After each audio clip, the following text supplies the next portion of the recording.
What's going on, people? David Durang here, No Frontier. You know, when we travel, a lot of people go places with limited knowledge of the place that they're going to, as well as they return the same way. So maybe they went to a resort, they didn't have any cultural exchange, and so they've picked up nothing. In today's video, I want to talk a little bit about Aruba, just because I made a video right before this, whether or not you should rent a car if you go there. If you check the page, I have other videos on Aruba as well. So let's get into this. So this way, you'll be more informed about Aruba if you decide to go, or if you've gone already.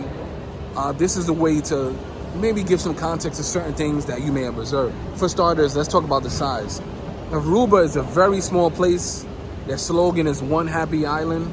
If you were to put Aruba in Ireland, it could fit 471 times. Now, go look at a map at how big Ireland is. It's not the biggest, European country. It's relatively small to the rest. And so to be able to fit Aruba 471 times, it speaks to the size.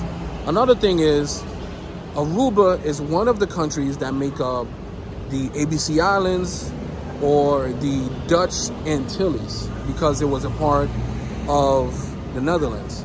So Aruba, you have Bonaire, you have Curacao, which ABC. It makes up the ABC Islands, aka the Dutch Antilles. The Antilles, you have the lower, you have the upper Antilles of countries. That's pretty interesting.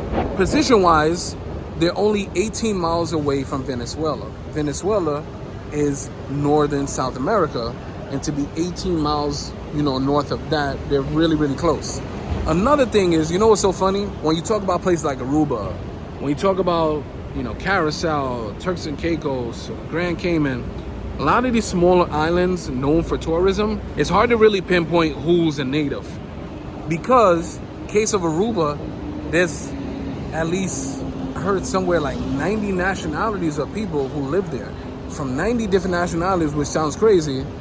How do you know who is native there? Because people look different, and they look like they're from somewhere else. So how do you know who the natives are? It's pretty weird. Another thing is, men who are over the age of 40, they are usually a part of softball club. It's cool for middle-aged guys doing, something fun all together. Here, you'll see younger people in some type of soccer leagues. You'll see volleyball. I'm just speaking for New York City, for example. You'll see those things, but it's not to the level that they're saying almost every guy is doing that. Weather-wise, it's pretty stable.